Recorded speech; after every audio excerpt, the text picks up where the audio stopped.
자, 그러면 이제 그 금융시장론 강의를 하도록 하겠습니다.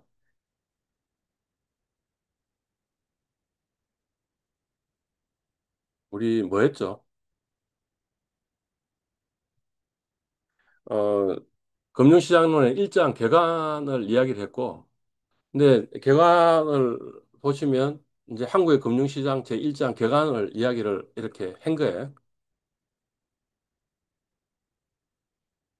했는데, 그 다음에 또 한국의 금융제도, 라는 그 한국은행에서 나온 책이 있어서 그 책의 일부 1장 금융제도에 이해하고 그다음에 3장 현행 금융제도의 개요라는 부분을 좀 정리해 가지고 강의를 하려고 합니다. 여기에 한국의 금융제도 책이고요. 어, 지금 금융시장론인데 왜 당신은 지금 금융제도론을 갖고 왔느냐 이런 거죠, 그죠? 예. 뭐 이런 겁니다. 음. 숭실대 금융학부의 과목 중에 금융시장론에 관련된 과목이 금융시장론이 하나 있고, 그죠? 그 다음에 국제금융시장론이라는 게 3학년 과목으로 또 하나 있는 것 같아요. 그러니까 시장에 대해서 배우는 과목은 두 과목이 있다. 이런 거죠. 네. 어, 이 금융을 이 플레이어 관점에서 볼 수도 있는데, 플레이어 관점에서 본다면 금융기관론하고 보험론하고 3, 4학년 과목이 있는 것 같다. 이런 거죠. 이 금융시장을 상품의 관점에서도 볼 수 있는데 상품으로 보면 투자론, 파생상품론, 대체투자론, 채권분석 그래서 네 과목 정도 있는 것 같다라는 거죠. 근데 금융제도로는 별로 이야기하지 않는 것 같다라는 거죠. 예. 그러니까 뭐냐면 이 시스템 as a whole, 전체로 보는 개관하는 과목은 없는 것 같다. 아, 개관하는 과목이 있죠. 금융의 이해라는 과목을 1학년에서 우리가 배우는 거죠. 지금 금융의 이해를 금융감독원에서 오신 분이 이야기를 하고 계시죠. 그러니까 아마 조금 편향이 있을 것 같아요. 금융감독원 중심으로 뭔가 이야기를 할 가능성이 있는 거죠. 근데 그거 외에도 더 넓은 금융제도가 있는 것 같다. 그래서 뭐 이 금융제도론 하는 걸 이 시간에 좀 해야지 뭔가 커버가 되지 않겠냐라고 해서 가져왔습니다. 금융제도가 뭐냐 하면 금융 시스템의 안정성과 효율성을 위한 법, 제도, 감독 체계 전반입니다. 그죠? 예.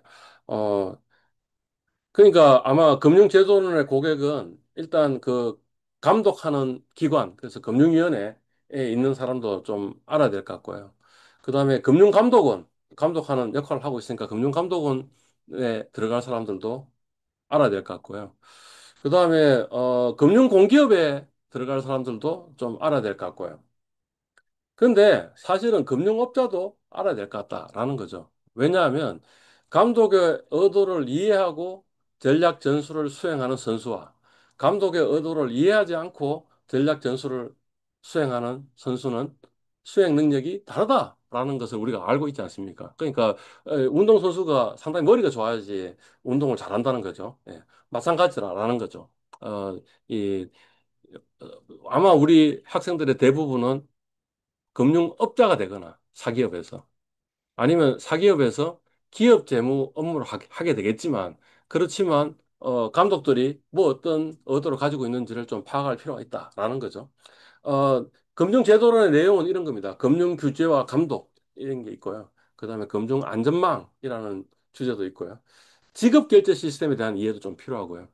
중앙은행 및 금융감독 체계라는 것도 필요하고요. 금융 소비자 보호도 필요하고 건시 건전성 정책, 그다음에 금융제도의 발전과 개편 이게 주요 내용이 되겠습니다. 그러니까 이미 금융의 이해를 들으신 분 중에 이 부분이 커버가 돼 있는데 커버가 안 돼 있는 부분도 있죠. 그러니까 아마 금융제도론에 대해서도 뭐 가볍게 터치할 볼 필요가 있고 그래서 일장에다가 집어 넣었습니다. 금융제도의 이해, 그래서 그 개념이 뭐냐라는 거죠. 예. 금융이란 게 뭐냐라는 거죠. 어, 한자로는 쇠금, 녹일융, 예. 그 다음에, 영어로는 finance. 근데 이 finance라는 단어의 어원은 라틴어의 finis. 근데 이 finish라는 단어의 뜻은 뭐냐면 끝, 결말입니다. 또 다른 같은 어원을 가지고 있는 또 다른 단어, 영어 단어가 뭐냐면 finish, 끝내다 이런 거잖아요. 그죠? 예. 근데 이 finish 또는 finance라는 요 단어가 가지고 있는 의미가 또 다른 끝, 결말 말고 또 뭐가 있냐면 결제라는 의미가 있고요. 또는 뭐냐면 부채를 상환하는 이런 의미가 있다는 거죠. 끝맺는 거잖아요. 끝맺는 거. 그래서 finance라는 건 뭐냐면 그 돈을 갚는 거, 뭐 이런 의미를 가지고 있는 것 같습니다. 한자로 보면 쇠금 녹일 육이니까 쇠를 녹여서 흐르게 한다. 이런 의미를 가지고 있는 거죠. 그죠? 그래서 돈이 흐르는 게 금융이다. 이렇게 의미를 가지게 됐네요.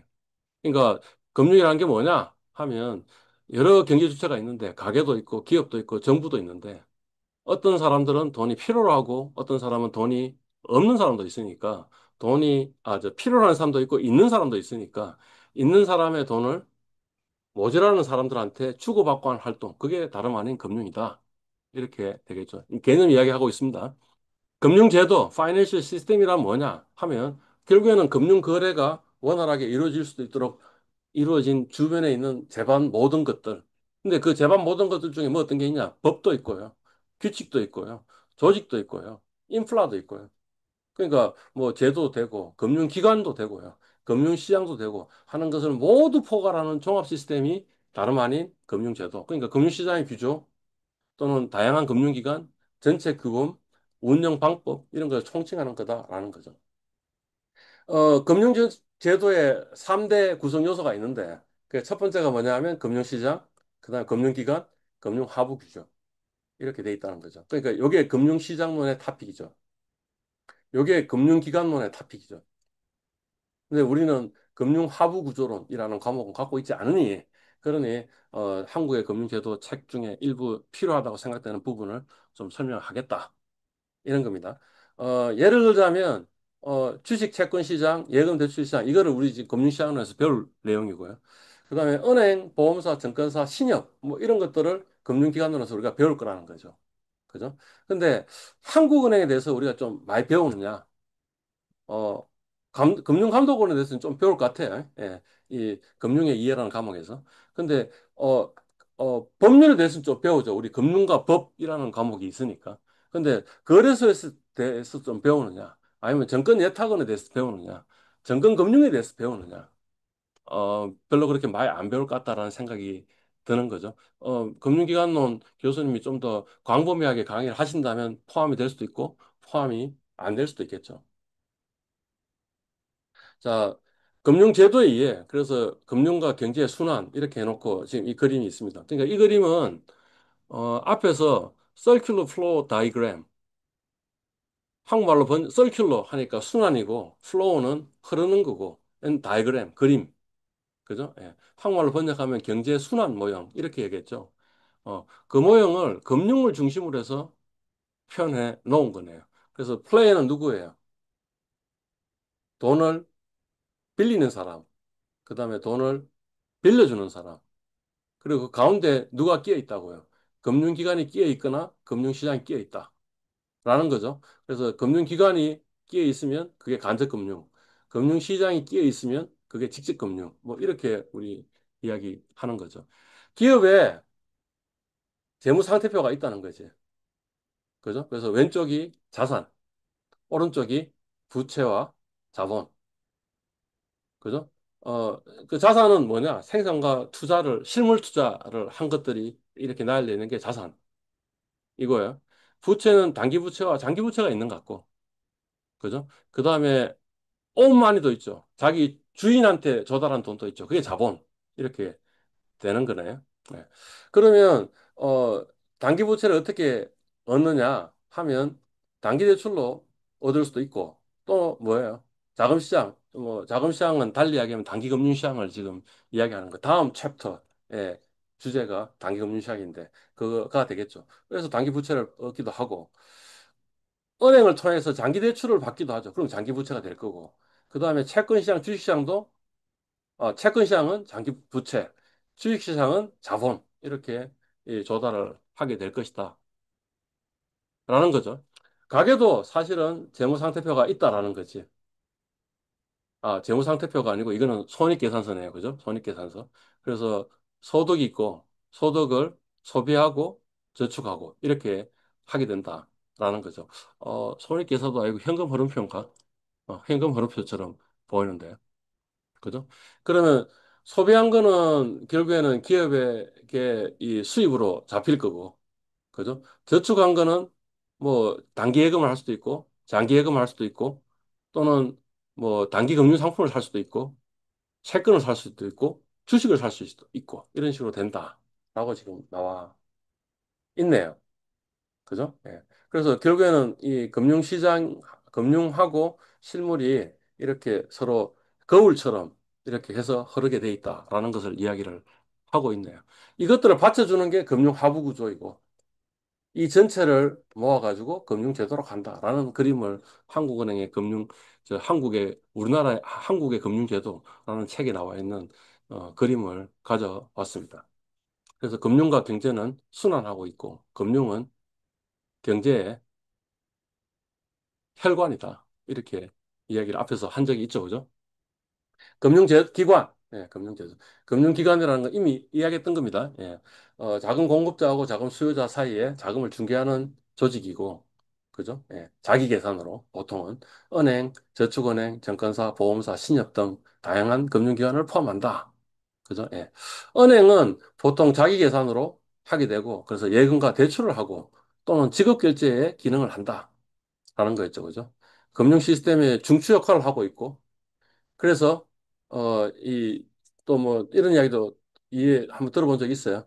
이, 이 통화 팽창, 한국은행이 1원의 통화를 발행했다고 해서 경제에 흐르고 있는 돈이 1원이 아니고, 통화를 늘리는 역할을 한다. 이런 거죠. 그죠? 100% 예금 받은 거를 그냥 지급준비금으로 가지고 있는 게 아니기 때문에 그래서 그 일부가 다시 딴 사람한테 대출이 되고 대출이 되면 대출된 게 다시 또 예금으로 들어오고 해서 통화 팽창 또는 신용 창출 이런 용어를 쓰죠. 그러니까 신용 경제의 중심이 뭐냐면 은행이다라는 거죠. 그렇기 때문에 중앙은행이나 금융감독원이 아주 엄격하게 은행 관리를 하고 있고요. 혹시 은행이 부실화되면 그러면 어떤 일이 벌어지겠어요? 신용 경색이 일어나니까 그러면 경제 전체가 붕괴될 수 있잖아요. 그러니까 이제 은행에다가 이 저 베일아웃 구제 금융을 해주기도 한다. 그러니까 당연히 또 엄격하게 감독해야 될 이유도 있는 거죠.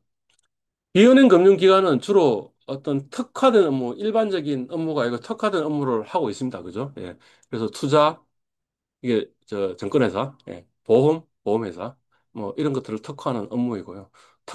특정 목적의 자금을 중개를 하고 있고요. 투자, 저축, 위험 관리, 분야별 기능을 하고 있고요. 감독은 금융감독원이 하고 있지만 금융감독원에 뭐, 증권감독국, 그다음에 보험감독국 이렇게 국이 있지만 그 말고 별도의 협회가 있어가지고 이를테면 금융투자협회, 보험협회, 신용협동조합 신협중앙회 이런 것이 있어가지고 특화로 감독을 하고 있고 뭐 신협, 새마을금고, 중앙회 이런 것은 취약계층, 특수 분야를 지원하고 있는 일들을 하고 있는 것을 알 수 있습니다.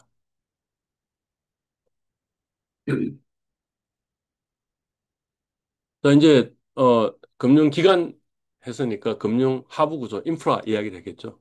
금융거래에 직접 참여하지 않으면서 금융시장 또는 금융기관의 효율적이고 안전한 운영을 지원하는 시스템, 지원하고 감시하는 시스템 또는 기관을 이야기를 하고, 그것뿐만 아니고, 시스템은 기관은 아니지만 법률, 규정, 이런 것들, 이런 인프라들도 역시 마찬가지다. 제도, 이런 것들도 역시 금융 하부 규정, 인프라라고 이렇게 이야기할 수 있다라고 이야기했습니다. 첫 번째는 감독하는 기관이 있네요. 그죠? 금융기관 설립하는 걸 인가하고 경영을 감시하고 건전성을 유지하고 소비자 보호하는 기관이 있는데 그게 뭐냐면 금융위원회와 금융감독원.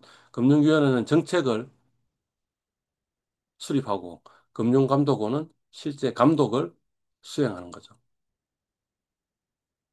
그러니까 금융위원회가 머리이고 금융감독원은 손인 거죠. 그죠? 예. 법률 체계, 뭐 법률 체계되겠죠. 그죠? 예. 그래서 은행법도 있고요. 그다음에 금융투자업을 이 규율하는 자본시장법도 있고요.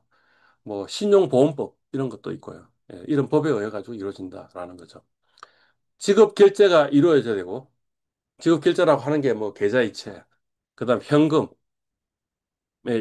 이 이동, 수표의 이동, 카드 결제 이런 것들을 모두 포괄하는 건데 그래서 그걸 이렇게 주관하는 게 한국은행. 한국은행의 이 결제망을 보고 BOK 와이어라고 이야기하는데 BOK 와이어를 통해 가지고 우리가 A 은행에서 B 은행에 송금하고 하는 것들을 해주고 있는 거죠. 그죠? 근데 그 말고 뭐 저 카드 결제 시스템도 있죠.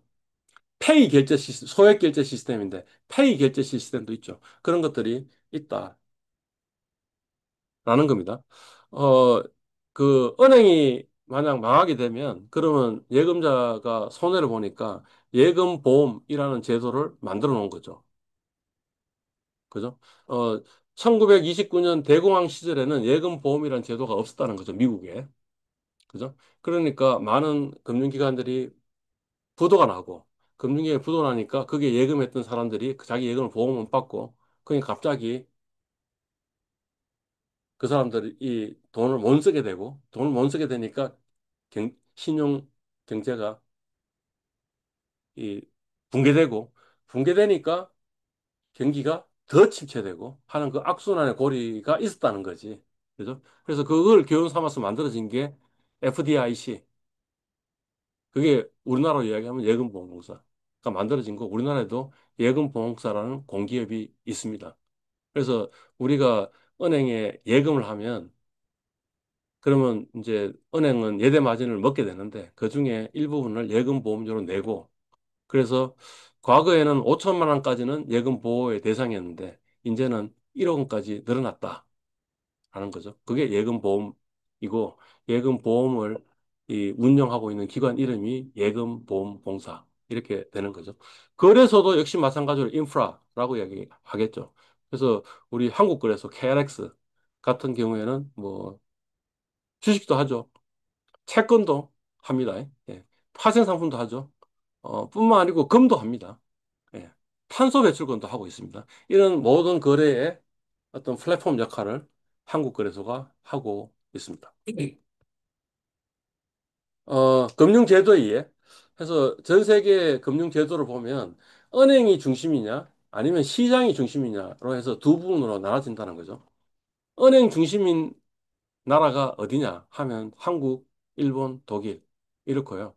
그 다음에 이 시장 중심의 제도를 운영하고 있는 나라가 뭐냐면 미국하고 영국입니다. 그래서 영미법도 영미법, 그다음 대륙법 이렇게 이야기하는데 영미법을 이 차용하고 있는 나라들은 이제 주로 미국, 영국, 그다음 연연방 산하에 있는 나라들인데 그런 나라들은 금융 제도가 시장 중심으로 돼 있다. 그러니까 직접 금융 중심으로 돼 있다라는 거죠. 예. 근데 대륙법 계열의 나라들, 우리나라도 대륙법 계열의 나라인데 우리나라 같은 경우에도 은행이 간접 금융이 주류를 이루고 있다라는 겁니다. 예. 그러니까 기업이 제대로 돈을 갚는지 안 갚는지를 감시하는 것은 어떻게 감시하느냐 하면 주로 은행이 그 감시를 하고 있는 거죠. 궁극적으로 기업이 부도가 나면 그 손해는 은행이 받게 되니까 그러니까 은행이 하고 있는 거고요. 마찬가지로 시장 중심의 금융제도에서도 기업 감시를 하고 있죠. 그 중에 하나가 뭐냐면 시장 감시. 시장을 마켓 디스플레이, 시장 가격을 통해 가지고 뭔가 그 기업이 잘못하고 있으면 사람들이 주식을 파는 거죠. 채권을 파는 거죠. 그러면 그것의 가격이 떨어지는 거죠. 그럼 마켓 디스플레이도 있고요. 그 말고 뭐 감사라는 제도도 있죠. 전문가인 그 CPA가 공인회계사가 그 기업의 재무제표를 이렇게 거짓말로 쓴 게 있냐 아니냐 이런 걸 판단을 하고 있는 일들을 하고 있죠. 그죠? 그다음에 기업 공시라는 제도도 있는 거죠. 투자자한테 이 중대하다고 생각되는 그런 정보가 있으면 그 정보는 한 사람한테는 주는 게 아니고 모든 사람한테 골고루 공정으로 공시해야 된다라는 게 돼 있는 거죠. 그런 것들이 어, 이 직접 금융에서 시장 중심 금융 제도에서 일어나고 있는 기업 감시 이렇게 되는 거죠. 정보는 주로 은행 중심에서는 은행이 독자적으로 정보를 가지고 있는 거죠. 그 은행 하나만 갖고 있는 거고요. 시장에서는 시장의 정보들이 공개된다라는 개념이죠. 뭐, 이 중에는 이런 사람도 있는 거죠. 기업을 전문적으로 분석하는 사람들. 그런 사람들을 보고 우리는 뭐라 그러냐면, 애널리스트, 정권 분석가라고 해서 그 사람들이 어떤 정보들을 좀 더 잘 해석해가지고, 뭐, 그 정보들은 사실 공시를 통해가지고 사업 보고서, 뭐, 감사 보고서, 이런 걸 우리가 금융감독은 그 전자공시 시스템에 들어가면 모든 기업에 대해서 정보들을 얻을 수 있긴 하지만, 그렇지만 그 정보를 보고 정확하게 해석하고 분석하는 능력은 일반 투자자들은 안 갖고 있으니까 그러니까 정권 분석가가 그걸 대신해 가지고 기업 보고서를 쓰게 하는 거죠. 작은 배분에서 본다면 은행 중심일 때는 이렇게 안정적인 산업, 그러니까 이를테면 제조업, 전통 산업 이런 데서는 이 은행 중심 제도가 훨씬 더 나은 것 같다라는 거죠. 근데 혁신적이고 고위험인 산업 같은 경우는 은행에서 대출을 안 해주려고 한다는 거죠. 그죠? 그래서 이 같은 경우에는 대출이 아니고 투자의 개념이 돼야 되고 그래서 그 대표적인 예가 뭐냐면 벤처 캐피탈인 거죠. 벤처 기업에는 지분으로 주식으로 투자한다 이런 거죠. 음. 우리나라 중소벤처기업에 대출 또는 투자를 많이 하는 은행 중에 하나가 중소기업은행, 중소때 자 뺐죠. 빼고서 기업은행, 그죠? 기업자도 별로 안 좋은 것 같다고 생각하고 지금 IBK라고 하는 곳. 그것이 중소벤처기업에 투자 또는 대출을 많이 하고 있는데 거기서 중소벤처기업에 대출만 하지 않는다는 거지. 어떻게 하냐면 투융자를 융합해가지고 투융자 사업을 많이 하고 있다라는 거죠. 그 말이 뭐냐면 뭔가 이 위험하기 때문에 앞사이드 포텐셜도 금융기관이 좀 먹어야겠다라는 생각이 있는 거죠. 굉장히 위험하면 도덕적 해이가 일어난다. 이런 거죠. 그러니까 만약 대출해 줬으면 그냥 고정으로 돈 이자를 주면 되니까 디폴트를 내겠죠. 부도를 내겠죠. 부도를 내면 은행이 손해를 보겠죠. 그런데 앞사이드로 오면 그거는 내가 다 먹는다. 그죠? 그러니까 그런 기업들은 좀 더 리스키한 데 투자하려고 하는 유인이 생기는 거죠. 그게 도덕적 해이죠. 그죠? 그래서 이제 보통 혁신 고위험 산업에는 지분 투자를 해야 되는 거지.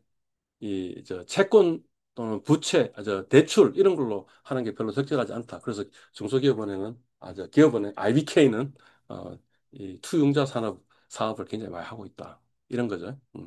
변동성과 안정성 측면에서 보면 상대적으로 안정된 시스템이 은행 중심 제도고요. 근데 그 대신에 위기 시에는 은행이 동반부실 대해질 위험이 있다. 이런 거죠. 예.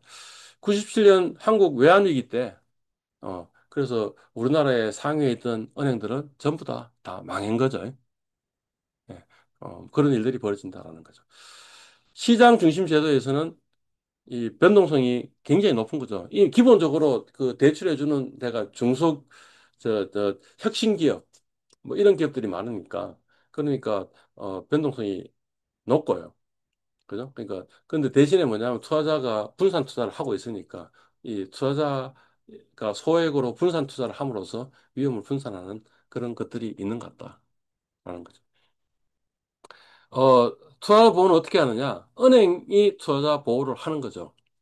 은행이 예금자의 거래 상대방이 돼가지고, 설사 기업이 망하더라도 은행은 돈을 갚아야 줄 의무를 수행해야 되는 거죠. 그죠? 예. 반면에 직접 금융시장에서는 결국에는 그 손해는 누가 보게 되냐면 투자자가 보게 되니까 뭔가 법 체계 또는 공식 이런 데서 투명성을 강조할 수밖에 없는 거죠. 그죠? 예. 두 제도 중에 어느 제도가 더 좋으냐?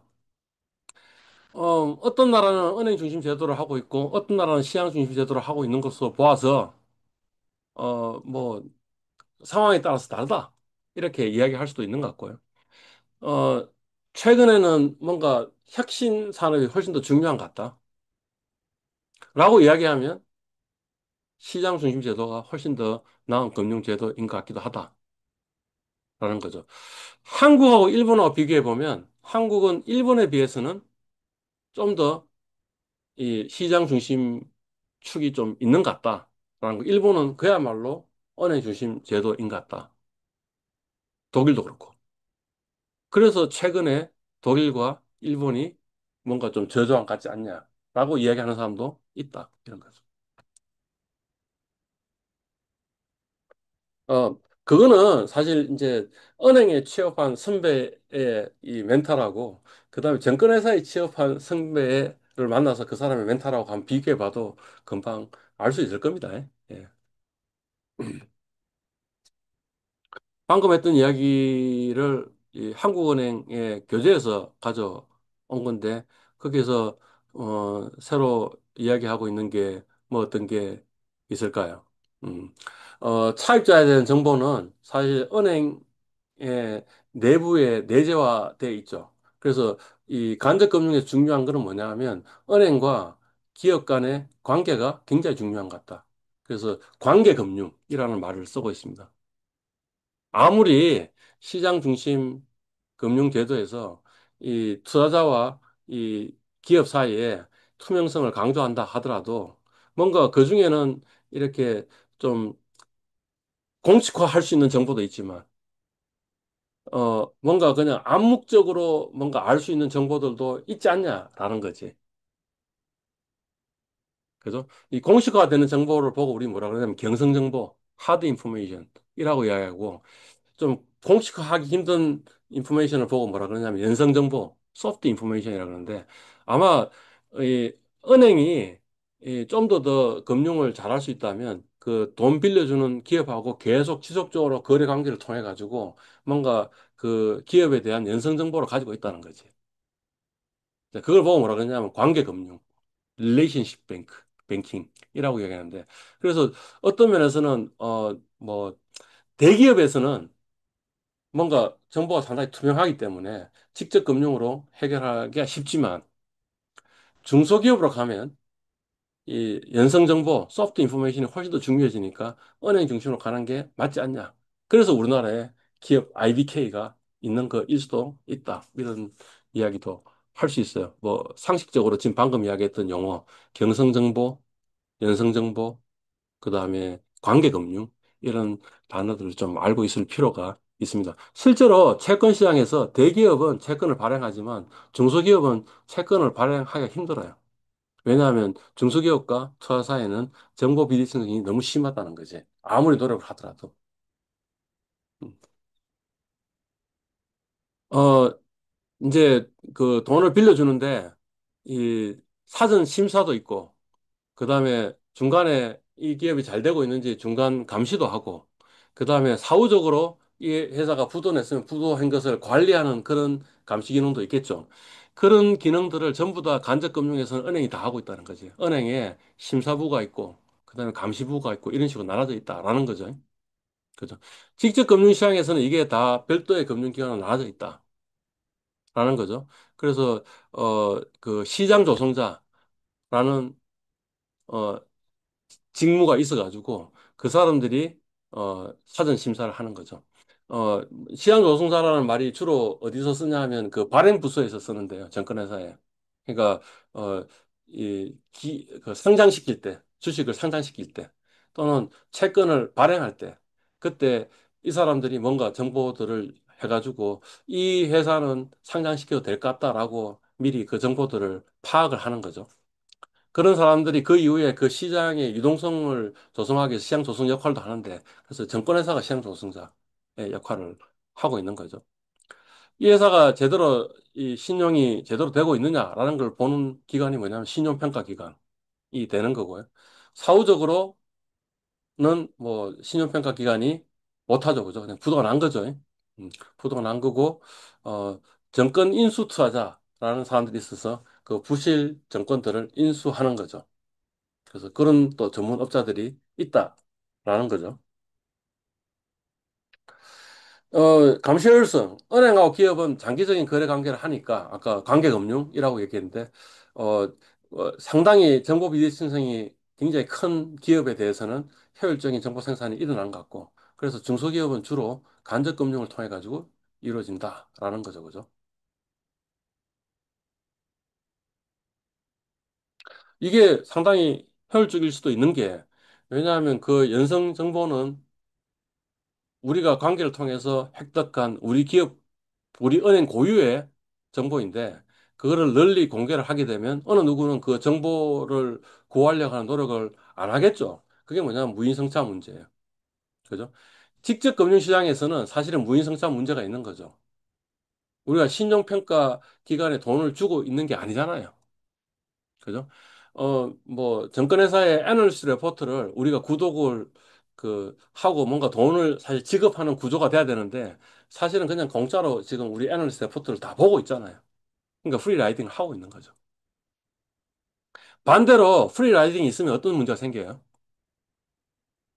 정보 만드는 생산자가 제대로 된 보상을 못 받으니까 열심히 정보를 생산하지 않으려고 하는 유인이 생기는 거죠. 뭐 그런 게 있는 것 같습니다. 예. 지불능력 감시 빈도. 이 은행은 계속 이 대출해준 그 기간에 지급 결제하는 시스템도 서비스도 역시 마찬가지로 은행이 하고 있으니까 이 기업에 지금 돈이 들어가고 나가고 하는 거를 실시간으로 지금 보고 있는 거죠. 반면에 시장에서는 어떻게 하고 있는 거예요? 그냥 뭐 분기마다 한 번씩 재무제표가 되는 거니까 이 감시 빈도하고 정보 범위가 제한된 면도 있는 것 같다라는 거죠. 예. 어, 투자 성과는 장기이고 시장에서는 언제든지 팔 수 있으니까 단기인 것 같다라는 거고 기업 구조조정 지원 측면에서 본다면 이 간접금융은 신축적인 지원이 가능, 은행이 의사결정만 한다면 되는 거죠. 그죠? 근데 이 시장에서 기꺼이 투자할 만한 사람들을 모아야 되니까 경직적일 수 있다라는 거고요. 예. 기업 정보는 1차 정보죠. 본인이 직접 은행이 직접 생산한 정보죠. 반면에 이 시장에서는 뭔가 전문가가 그 정보를 가공해가지고 주는, 그러니까 간접 2차 정보, 이렇게 되는 거죠. 뭐, 은행 중심이니까 은행의 비중이 높을 거고, 그죠? 시장 중심이니까 은행의 비중이 낮겠죠. 그죠? 예. 어, 은행 중심이면 대출이 많겠죠. 그러니까 내부 자금, 그러니까 이 자본의 비중은 낮을 거고, 여기서는 이제 자본으로 조달하는 것도 높을 것이다라는 거고요. 그래서 이 거꾸로 이야기하면 부채 비율이 높을 거고 부채 비율이 낮을 거죠. 부채 비율하는 게 이 부채를 자본으로 나눠준 거잖아요. 그러니까 자본이 커지면 자본이 낮아지면 높아지는 거고 높아지면 이게 낮아지는 거고 이런 거죠. 은행의 기업 주식 보유라고 이야기하면 은행 중심 제도에서는 만약 기업이 부실화되면 이 뎁을 에쿼티로 이렇게 전환하는 그런 일도 벌어지는 거죠. 그걸 뎁 에쿼티 스왑이라고 이야기하는데 뎁 에쿼티 스왑도 굉장히 많으니까 은행이 기업의 주식을 보유하고 있는 경우도 많은 거죠. 그죠? 우리나라 같은 경우 부실 기업이 되면 그 부실 기업의 지분을 인수하는 기업이 누구냐 하면 산업은행인 거지. 그래서 우리나라의 최대 재벌은 삼성이 아니고 뭐라고요? 산업은행이다. 이렇게 되는 거죠. 네. 어, 기업이 부실화되면 결국에는 그냥 주주가 손해 보는 거예요. 그러니까 이 시장 중심 금융 제도에서는 이 기업의 주식 보유가 그렇게 많은 것 같지 않다라는 거죠. 은행이 기업의 주식을 보유하고 있으니까 기업 간의 상호 주식 보유가 굉장히 광범위하지만 이 같은 경우 그렇지 않다라는 건데 뭐 꼭 그렇지도 않죠. 요새 보면 우리나라는 이 뭡니까 기업 분할 같은 거 이런 거 잘 하잖아요. 그러면 지주회사가 이 자회사를 가지고 있고 둘 다 상장돼 있고 이런 일들이 벌어지죠. 그러니까 뭐 우리나라 같은 게 시장 중심 금융 제도인데도 기업 간의 상호 주식 보유가 상당히 있는 것 같다. 또 우리나라는 그룹사가 있어가지고 삥삥삥 돌아가면서 아니면 피라미드식으로 지분을 가지고 있는 경우도 있으니까 꼭 반드시 그렇지 않다라는 거죠. 그러니까 앞에 이야기했던 거에 비해서 여기서 이야기한 걸 보면 메시지는 이거네요.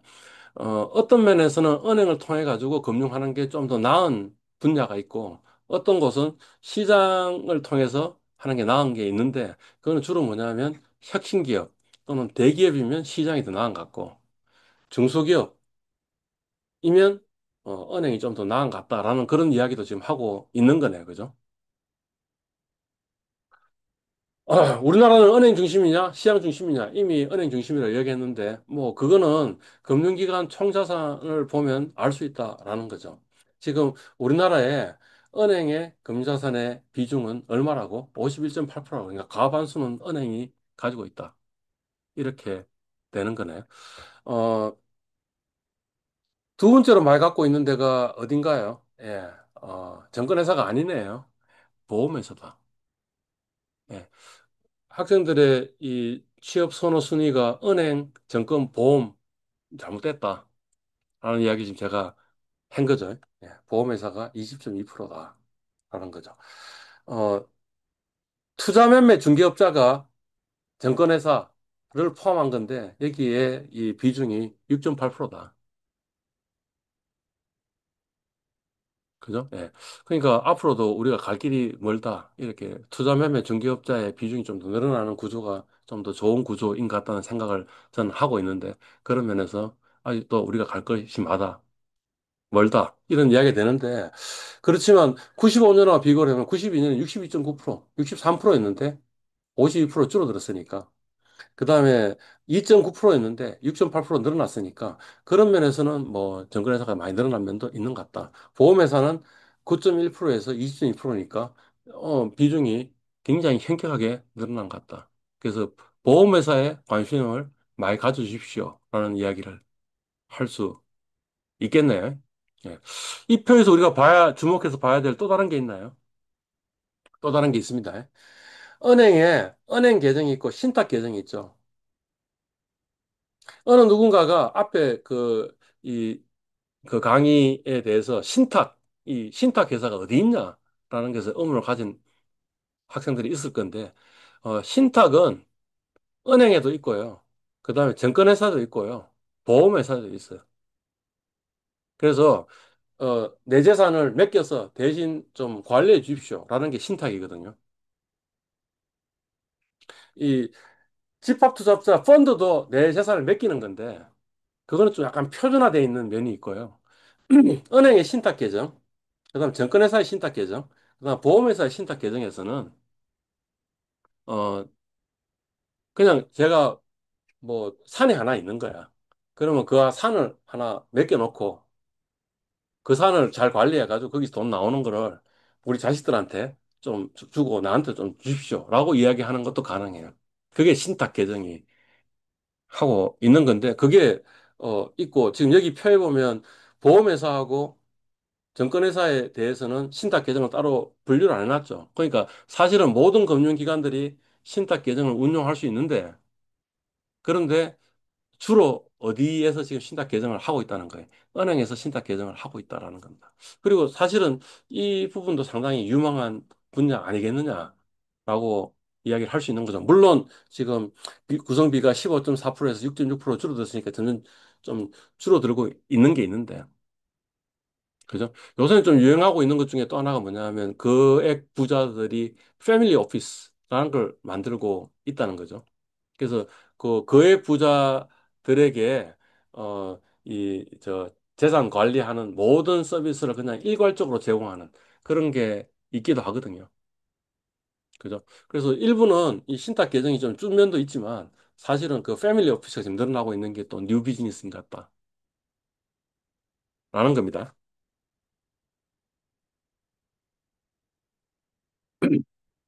은행 중심이냐? 은행 중심 같다라는 거죠. 예. 2018년도 수치이긴 하지만 신한금융그룹하고 KB금융그룹을 보니까 어, 알 수 있는 거죠, 그죠? 어,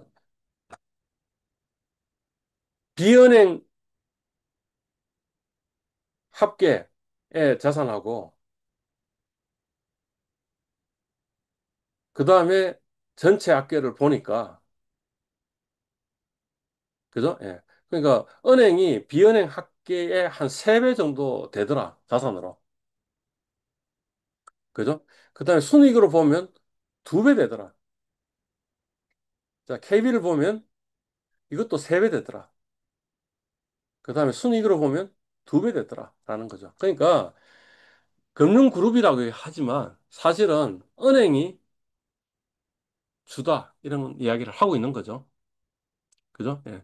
뭐, 코멘트를 하나 더 덧붙이자면, 이런 코멘트를 하나 덧붙일 수 있을 것 같은데, 신한금융그룹에도 증권회사가 있는 거죠. 신한금융투자라는 증권회사가 있는 거죠. 그죠? 그 다음에 KB금융그룹에도 KB가 있는 거죠. 그죠? 그렇지만, 그룹 입장에서 본다면 뭐가 더 중요하겠어요? 은행이 훨씬 더 중요하겠죠. 그래서 신한금융투자나 KB증권 같은 경우에는 어떤 일이 벌어질 것 같아요? 만약 어, 어떤 일이 벌어지는데 은행의 이익하고 그다음에 증권회사의 이익이 충돌하는 일이 벌어지면 그룹에서는 누구 손을 들어줄까요? 은행의 그 적자의 저 그러니까 이 신한금융투자나 아니면 KB증권은 서자라니까 홍길동이라니까 그죠? 그러니까 증권회사 가시더라도 이 그러니까 보험회사 가시더라도 금융그룹 계열에 있는 보험회사나 증권회사 가는 거는 서자 회사에 가는 면이 있는 것 같다. 이런 겁니다. 또 다른 예를 들면요. 삼성그룹 내에서, 삼성그룹의 금융그룹 내에서 삼성생명이 더 클까요? 아니면 삼성증권이 더 클까요? 삼성생명이 훨씬 더 크겠죠. 그죠? 그러니까 삼성증권, 삼성자산운용은 적자들이, 서자들인 거예요. 홍길동인 거예요. 제가 무슨 말인지 이해 가시죠?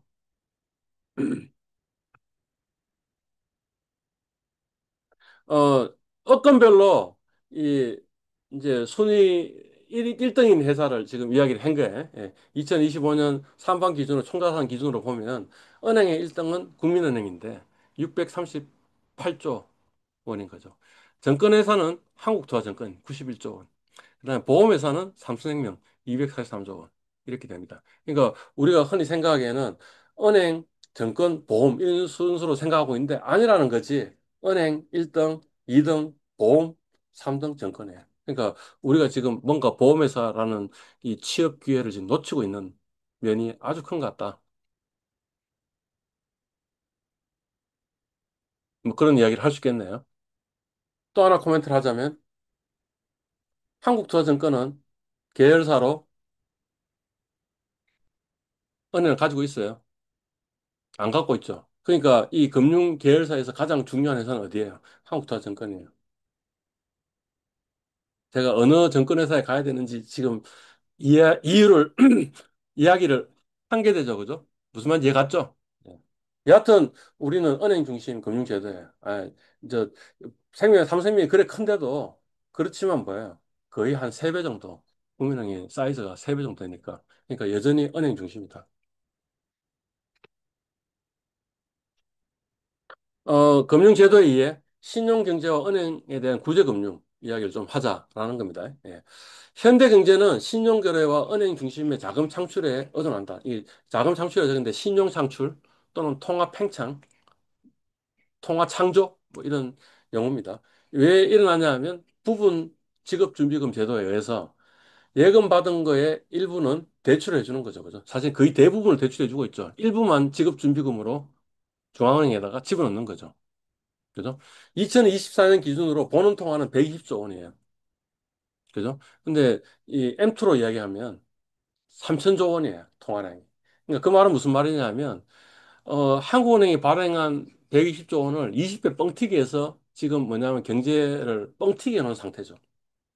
근데 만약 은행이 파산한다고 생각해 보십시오. 그럼 어떤 일이 벌어지겠어요? 신용 경색이 일어나겠죠. 여기 제가 지금 신용 수축이라고 적혀 있는데 크레딧 크런치가 일어나겠죠. 그럼 어떻게 되겠어요? 3천조 원으로 돌아가던 경제가 갑자기 150조 원으로 줄어들었다고 생각해봐요. 그러면 그다음부터 어떤 일이 벌어지겠어요? 너무 들어가는 돈이 적으니까 경제가 안 돌아가겠죠. 경기 하강에, 경기 침체에 악순환이 돌아온다라는 거지. 그것 때문에 다시 또 은행이 파산하고, 그것 때문에 다시 신용 경색이 일어나고 신용 경색이 일어나면 다시 또 경기 침체가 일어나는 일들이 벌어진다는 거죠. 그러니까 그걸 해결하는 방법은 뭐예요? 구제금융이라는 거죠. 그러니까 사실 구제금융은 신용 경제 시스템을 유지하는 대비책이에요. 그죠? 예. 근데 이게 문제가 있습니다. 그러면 은행으로서는 어떻게 하는 게 가장 좋아요? 신용 위험이 굉장히 큰 어떤 업체가 있어. 그럼 거기 대출해줘. 그러면 높은 고금리를 받잖아. 그 업체가 안 망했어. 안 망하면 어떻게 돼요? 내가 고금리를 먹었잖아. 그죠? 망했어. 그러면 누가 돈 대줘? 한국은행이 돈 대줘. 그죠? 그러니까, 이 위험 관리를 할 필요가 없는 거지. 그러니까 그게 도덕적 해이, moral hazard가 있는 거죠. 그죠? 그러니까 정부가 은행을 감시 감독하는 거는 당연한 거다라는 거고요. 이유는 뭐냐면 언젠가 가장 최악의 상황이 벌어지면 한국은행이 지원을 해줄 테니까. 그죠? 그러니까 사실은 은행은 공기업적 성격을 가질 수밖에 없는 거죠. 그러니까 우리 간혹 가다가 기사 보면 지금 뭐 부실 기업이 많아서 부실 기업을 정리하는 펀드를 만드는데 그 펀드에 돈을 누가 박아 넣냐 하면 은행이 박아 넣어라라고 은행이 많이 박아 넣어라라고 이렇게 이야기를 하는 거죠. 지금 최근에도 그런 일이 벌어지고 있죠. 근데 그 논리적 근거는 뭐냐 하면 너 그 부도 났을 때 돈 지원해 주는 게 누가 지원해 주니? 우리가 지원해 주니? 너가 지금 현재 굉장히 이익이 많이 나는 것도 사실은 그것 때문에 있는 거 아니냐? 그러니 지금 돈 좀 많이 박아 넣어라라고 이렇게 이야기하는 면도 있다라는 거죠. 음. 아니, 생각해 보십시오. 은행들이 상장돼 있잖아요. 그러니까 파브릭 컴퍼니잖아요. 말하자면. 주주가 제너럴 파브릭이잖아요. 일반 대중이잖아요. 그죠? 근데 주주 이익에 반하는 짓을 하고 있는 거잖아, 정부가. 그중에는 외국인도 있잖아. 그럼 외국인이 이거는 불공정하다고 생각해가지고 이의 제기를 할 수 있는 거 아니에요. 그죠? 그런데 뭐 정부가 바보라서 그런 일이 벌어질 수도 있는데 바보라서 지금 그렇게 요구하는 거냐? 아니다라는 거죠. 그 이유는 뭐냐 하면 사실은 중앙은행이 은행을 백업해주고 있기 때문에 은행이 있는 거예요. 기본적으로 은행은 무조건 파산할 수밖에 없다는 거지. 왜냐하면 100원 예금 받아가지고 지급준비율이 10%라면 10%만 지급준비금 집어넣고 나머지는 어떻게 해놨어요? 대출해 준 거잖아. 그러니까 만약 은행이 돈 못 갚는다 생각하고 전부 다 100원 전부 다 돈 갚아라라고 이야기하면 은행은 무조건 부도가 나게 돼 있는 거지. 부도가 나게 돼 있는데 그런 경우에 누가 돈을 긴급 지원해 준다고? 중앙은행이 지원해 준다고. 그러니 사실은 공기업적 성격도 가지고 있지 않느냐라는 그런 이야기가 되는 거죠. 예. 그래서 왜 은행에 구제금융을 해주냐라는 거죠. 왜 민간 기업한테 구제금융을 안 해주는데 왜 은행한테는 구제금융을 해주냐라는 거죠. 왜 증권회사는 구제금융을 안 해주는데 왜 민간 기업에는 구제금융을 해주냐. 이게 뭐냐? 이 현대 경제는 신용 경제라는 거지. 기본적으로 뻥튀기 경제라는 거지. 그 뻥튀기는 신뢰에 의해서 유지되는 거라는 거지. 근데 신뢰가 무너지면 안 되기 때문에 구제금융을 해줘야 된다는 거지. 그러니 중앙은행이 은행에 일정 정도 지분을 가지고 있는 거와 똑같은 거 아니냐라는 거지.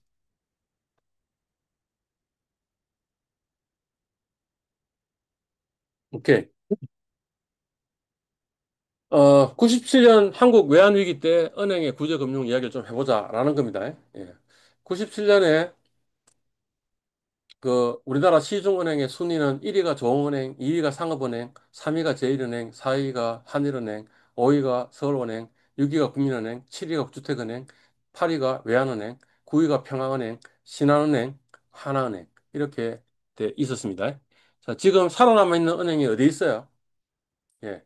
6위 국민은행, 그죠? 그 다음에 10위 신한은행, 그 다음에 11위 하나은행 이렇게 있네요. 그죠? 그러니까 그 말은 뭐냐 하면 뭐 딴데 인수됐든 망했든 정리됐든 간에 1위부터 11위 중에 3개를 빼놓고 나머지는 다 망했다라는 겁니다. 예. 은행이 망하면 그러면 신용 경제가 붕괴되니까 그러니까 뭔가 공적 자금이 투입할 수밖에 없는 거죠. 그래서 공적자금법이라는 법을 급하게 제정하고 160조 원을 국가재정과 그다음에 예금보험공사가 가지고 있는 예금보험기금 등으로 공자금을 투입했다라는 거죠. 그래서 조흥은행은 2002년에 신한금융지주에 배각됐어요. 조흥은행의 주식 코드는 000010이에요. 그 말은 뭐냐면 우리나라 증권거래소에 최초로 상장된 주식이라는 거예요. 그죠? 그런 오랜 역사를 가지고 있었던 그 역사를 거슬러 올라가면 일제시대까지 거슬러 가는 그런 오래된 은행이 1위 은행이 신한금융지주에 매각된 거예요. 신한은행이. 신한은행은 1982년에 간사이 홍은이라는 흥업은행이라는 곳에 시드머니로 설립됐어요.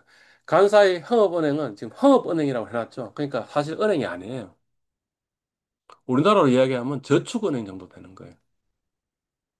일본의 조총련이 힘을 모아가지고 만들어진 그냥 저축은행 정도 되는 은행이 한국에다가 은행을 하나 만든 거예요. 그지? 근데 오랜 역사를 가진 종은행을 인수한 거야. 근본 없는. 원래 이 간사이 흥업은행의 시초는 뭐냐 하면 사채자금이라고. 사채업자가 종은행을 인수했다. 이런 거예요. 그죠? 2위인 상업은행과 4위인 하늘은행. 이것도 전통적인 은행이었고. 근데 그 은행은 어떻게 했냐? 98년에 한빛은행으로 통합이 됐고요. 그리고 2002년에 우리은행으로 재출금됐어요. 그러니까 우리은행의 대주주는 정부예요. 뭐 예금보험공사도 대주주인데 예금보험공사 주인은 정부니까. 그러니까 우리은행의 주인은 정부예요. 그죠? 예.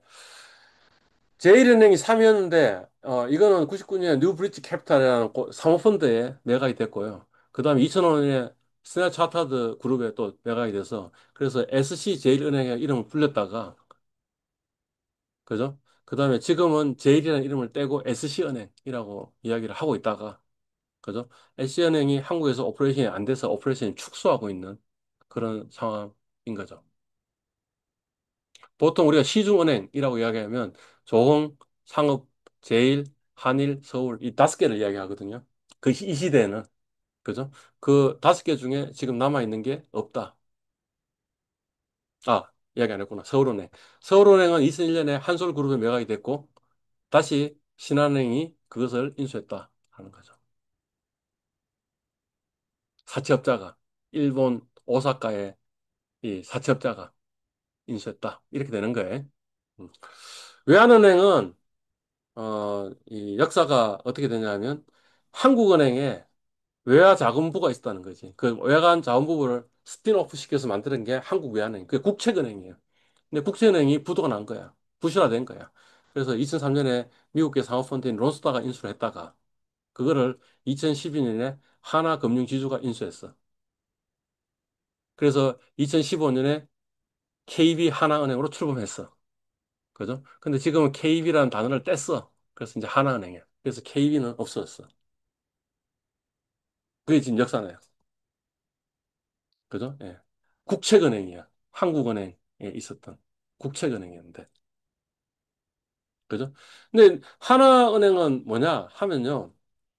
1991년 한국투자금융의 업종 전환을 통해서 만들어진 은행이에요. 근데 한국투금은 왜 만들어졌느냐 하면, 어, 이 사채 시장을 공금융화하는 어떤 제도로 만들어진 그 금융기관이 투자금융이라는 회사예요. 그러니까 이것도 명동의 사채업자예요. 근본 없는. 근본 없는 명동의 사채업자가 국채금액을 인수해가지고 먹은 거예요.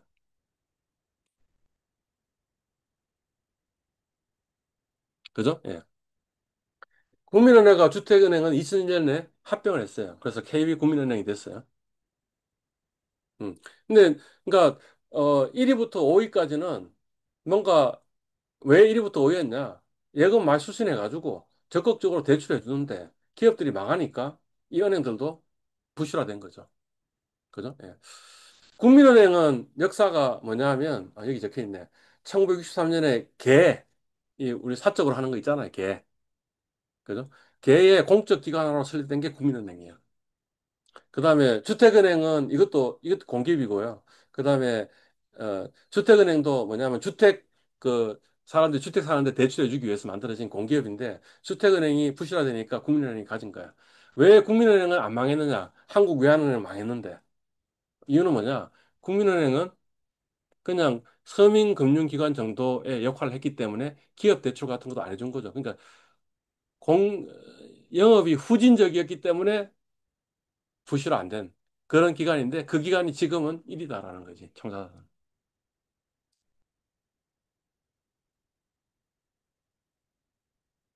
그죠? 예.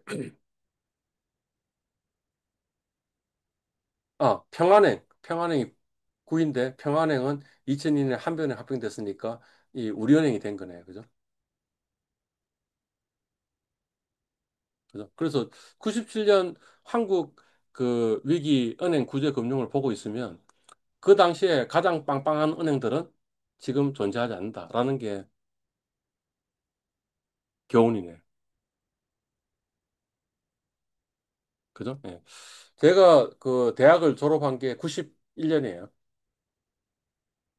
그죠? 그러니까 91년에 그 우리 동기들이 주로 간다면 어떤 데 갔겠어요? 크고 강한 데 갔겠지. 그죠? 그러니까 조흥은행, 상업은행, 제일은행, 하늘은행, 서울은행, 국민은행 이런 데 외환은행. 그다음에 지금은 없는 장기신용은행, 국책은행인데 거기도 망했는데. 음. 그런데 주로 들어간 거죠. 왜냐면 월급도 많고 안정적이고 크고 강하니까. 그죠? 근데 지금 97년이니까 2007년, 2017년, 2020니까 30년 안 됐는데 30년 사이에 어떤 일이 벌어진 거예요? 여기들은 존재하지 않는다는 거죠. 자, 우리 동기들은 괜찮아요. 왜냐하면 91년에 회사에 취직했잖아요. 근데 97년이잖아. 그러면 연차가 몇 년이에요? 한 6년 지났잖아. 그죠? 6년 지나가지고 자기 회사가 망하니까 이 친구들이 다른 길을 모색했겠죠. 그래서 저희 동기 중에 변호사들이 굉장히 많아요. 그다음에 저희 동기 중에 교수가 굉장히 많아요. 원래 여기 있던 친구들인데 망하면서 그러니까 뭐냐면 약간 젊은 사람들은 문제가 안 되는 거죠. 그죠? 또는 이 은행들이 망할 때 이 뭐지? 이미 거의 은퇴할 나이가 된 사람들, 뭐 55세다. 그러면 그냥 조기 은퇴했다라고 생각하면 되는 거지. 그죠? 문제는 어디에 있는 사람들이겠어요? 40대, 50대인 사람들이 문제가 되는 거죠. 30대 후반부터. 그러니까 입사한 지 한 15년, 20년, 30년 20년 된 사람들.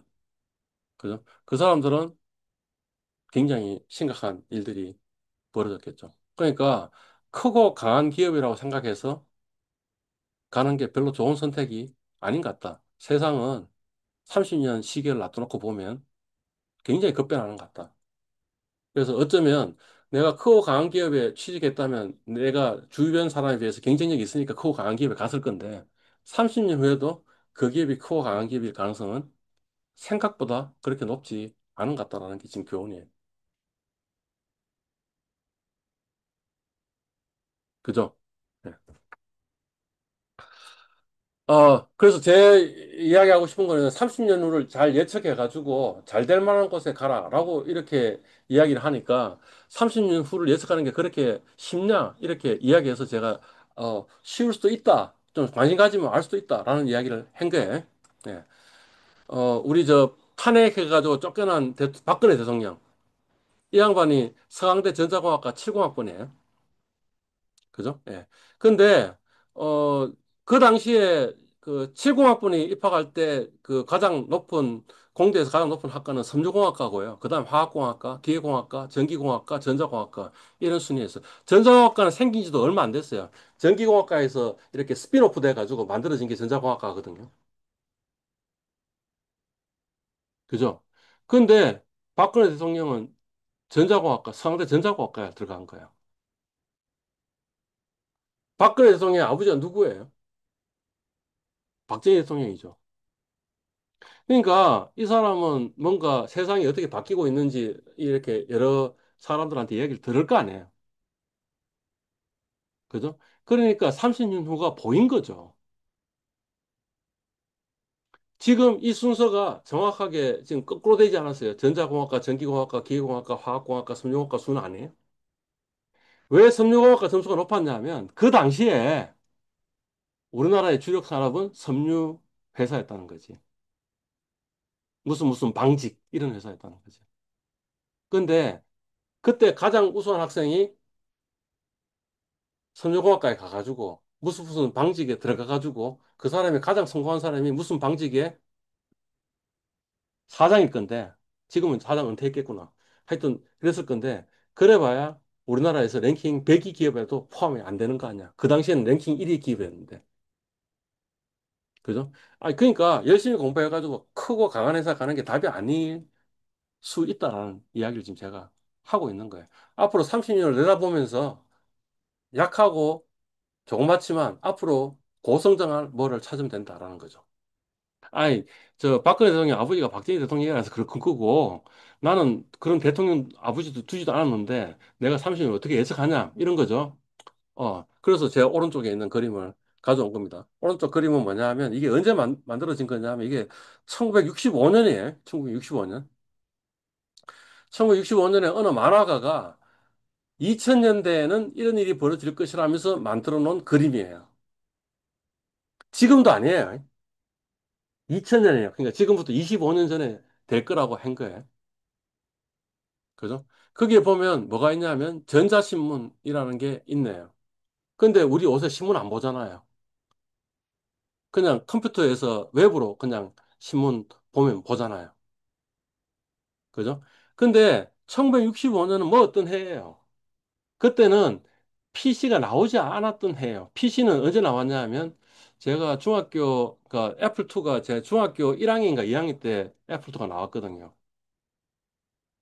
그러니까 제가 7년생이니까 제가 중학생이 몇 살입니까? 모르겠네. 하여튼 뭐 80, 80 몇 년도 정도에 나왔거든. 근데 이 사람이 그걸 예측을 하고 있다라는 거지.